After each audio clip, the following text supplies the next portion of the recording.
Hey, what's up, everybody? Coming to you today with another 2020 boxing award.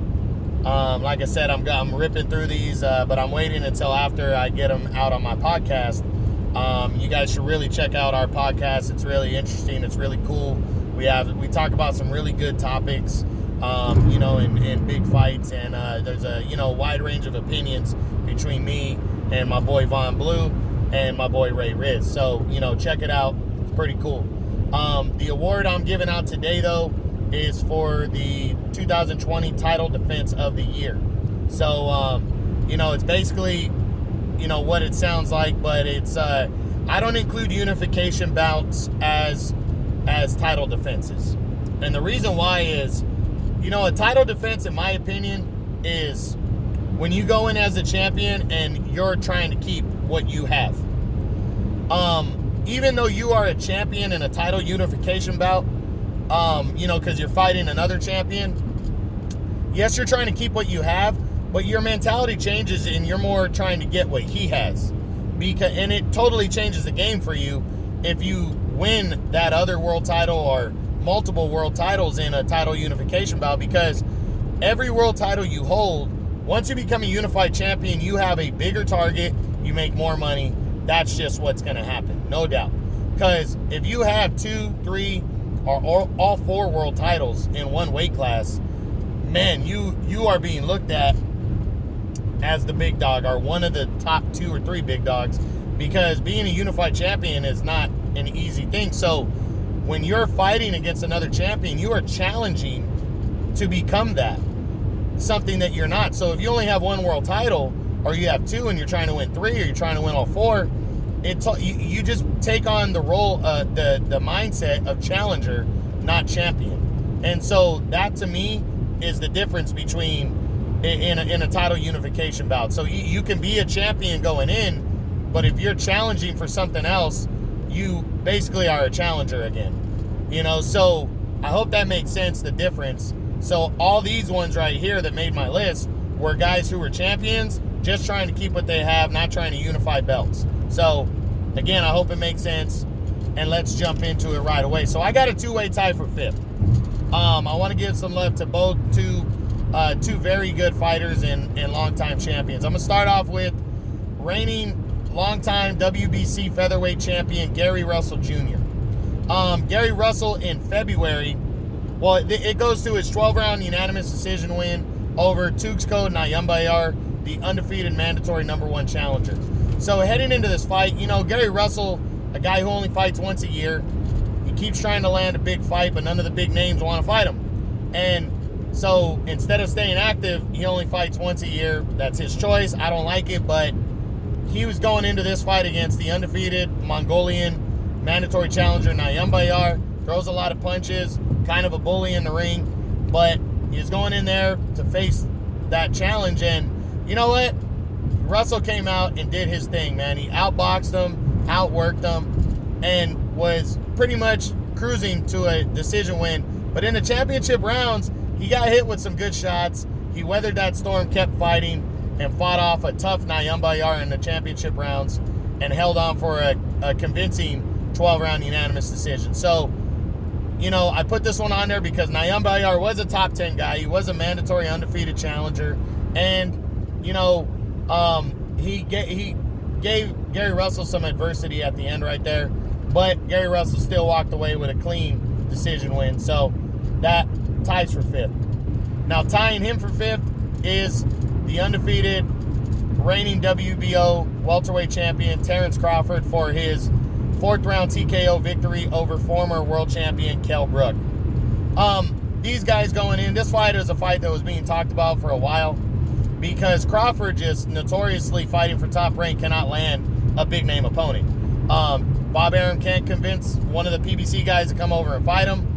And, so Crawford is just desperate for anybody. So he took on a former champion and a guy going in against Kell Brook, we didn't know if he's past it or not. We didn't know heading into this fight because he really hadn't been in a major fight since he fought Errol Spence in May of 2017 and got stopped in the 11th round. But he fought hard in that fight. It was a close fight. So talent-wise, Kell Brook, you know, we know talent-wise at his best could hang with the best of them. I mean, he beat Sean Porter in 2014 to win the title. But we didn't know what he still had. Crawford, we know he is on another level, one of the pound-for-pound best fighters in boxing. So going in, Crawford was obviously the favorite, but I think a lot of people thought he was going to stop him in the later rounds, you know, and that's what I thought. And he went out and he hurt him with a stiff jab and then just jumped on him after Brook got hurt. You know, jumped on him after he got up from the knockdown and just put him away almost easy and quick, you know, and it was just like, wow, you know. Crawford has impeccable timing, which makes him, in my opinion, he could be the most talented fighter in boxing. It's very debatable between him, Lomachenko, and Canelo. And even though I don't have him number one at pound for pound or even in the welterweight division anymore, I still think talent-wise, he beats anybody at 147. You know, and if you look at his opponents and the guys that he fights, he does what he's supposed to do, and then he just goes on top of that. And when he gets mad, he's a dangerous fighter to deal with. And, you know, for him to just go out there and blitz a seasoned, even though past it, former champion like Kell Brook the way he did, that was impressive. So that ties for 5th for title defense of the year. Now, finishing the year 4th is Anthony Joshua's 9th round knockout over Kubrat Pulev, his IBF mandatory number 1 challenger. You know, heading into this fight, Joshua was a considerable favorite, but, you know, people wanted to see how he was going to respond after the 2 fights with Andy Ruiz. You know, he lost a lot of weight and came back and completely outboxed Andy Ruiz in their rematch to regain the unified title. But, you know, he hadn't fought since then. He hadn't scored a knockout in over 2 years since knocking out Alexander Povetkin.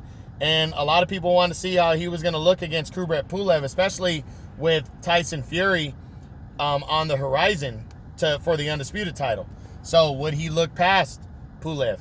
And Joshua just came out and just completely outboxed and dominated a solid challenger in Pulev, you know.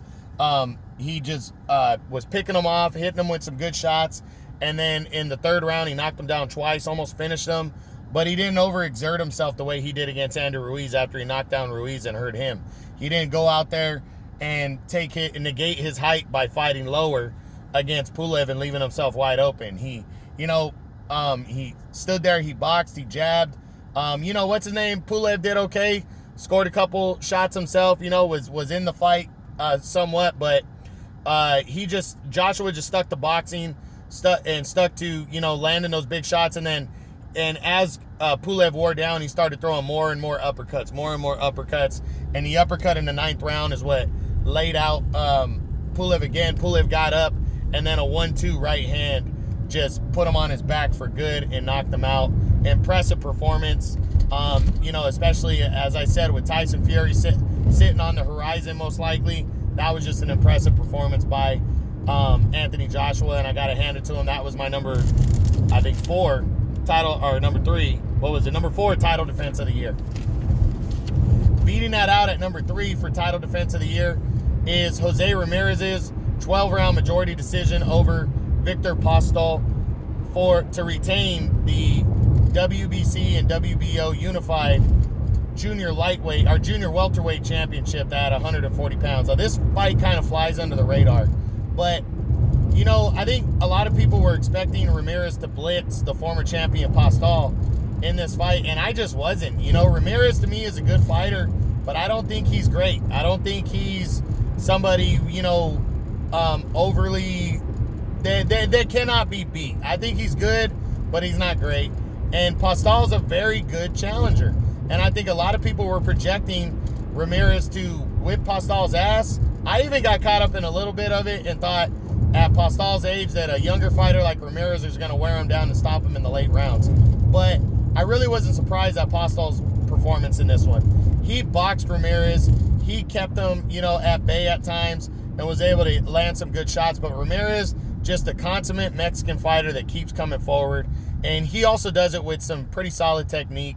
But he faced adversity in this fight against a top-tier fighter, a former champ, and he weathered that storm and kept coming. And it was a good, hard-fought battle between these two. And Ramirez got out of it with a hard-fought 12-round majority decision as he retained his unified junior welterweight championship, which is going to lead him to an undisputed title fight against Josh Taylor. So I feel like the opponent was better, and that's why I had him over Anthony Joshua, even though Anthony Joshua laid out Pulev. I thought in terms of where they were, I thought Postol was a better opponent for Ramirez and a tougher guy, and he put up a great fight, and Ramirez had to work hard to keep his belt. So Ramirez takes number 3 for title defense of the year. Finishing the year number 2 was Jermall Charlo for his 12-round unanimous decision over Sergey Derevyanchenko to retain the WBC middleweight championship of the world at 160 pounds. You know, heading into this fight, I mean, this was a double Charlo pay-per-view right here where both Charlo brothers were fighting. I know that Jermell had technically a bigger fight because he was attempting to unify belts against Jason Rosario.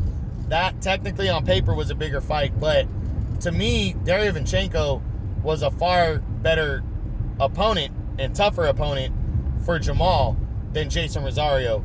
Derevyanchenko coming in was, he had fought in 2018. He fought hard against Danny Jacobs and just got outworked, lost a split decision. Then in 2019, he gave Triple G hell. Even though Triple G was supposedly sick and I think was overlooking a guy like Derevyanchenko because nobody thought he stood a chance, he still went in there and grinded Triple G, especially in the second half of the fight after taking a knockdown earlier in the fight. He grinded and he lost a very close 12-round unanimous decision to Triple G in a fight a lot of people thought he won. And so going in against Charlo, I think Charlo is good, he's solid, but I don't know how special he is. And up to this point, he passed the test against a very good opponent in Derevyanchenko. He went out there and didn't just box, he landed some good, hard shots on Derevyanchenko, and he pretty much beat up Sergey Derevyanchenko. And on paper, this was a better win than Jacobs had over Derevyanchenko and Triple G.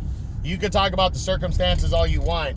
At the end of the day, he had a more complete and better performance against Derevyanchenko than the other two fighters did, Triple G and Danny Jacobs. So it was the biggest win of his career. He completely outboxed him on a big stage, and he hit him hard with some good shots. He got hit with some good shots too, because Derevyanchenko is no schlub. He's a good fighter, but he never let Derevyanchenko take the fight over. He never let him take the momentum, and he fought on a big pay-per-view card, so a lot of pressure there, and he left no doubt he was the better man in this fight. So I was impressed, and this was my number 2 title defense of the year. And finishing up at number 1 for title defense of the year goes to undefeated Errol Spence for his 12-round unanimous decision over former champion Danny Garcia as he retained the WBC and IBF unified welterweight championship. They fought in early December on Fox pay-per-view. Garcia hadn't fought in Spence hadn't fought in well over a year, and also was involved in a bad car accident where he suffered minor injuries, but we all wanted to see how he was going to recover mentally from that accident because it was a really bad car accident. And he went in against Garcia when he could have taken a tune-up bout. He went in against Garcia, tough former 2-division world champion, a guy who only lost twice coming in, and they were both competitive fights against great fighters like Keith Thurman and Sean Porter. A lot of people I think thought on paper, I did as well, that Spence was going to win clean, but it was going to be a tough fight. And a lot of people were saying that Danny could win. A lot of people were saying the fight was going to be close. So, we really didn't know until they got in the ring, but Errol Spence just worked Danny Garcia in this fight, worked him, totally outboxed him, outclassed him, beat him up, and really scored a lopsided 12-round unanimous decision. Some of the rounds were competitive. Spence got hit with some decent shots by Danny because Danny's just that good of a fighter. He's not going to go without landing some big shots. But all in all, he put it on Danny Garcia, completely outboxed him, outclassed him. The number 1 division in boxing right here, welterweight 147.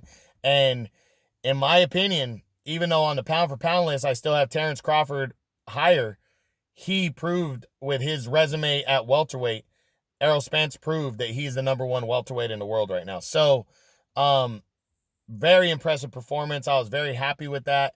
And, I got to hand it to Errol Spence for such a great performance. And that was the title defense of the year for 2020, in my opinion.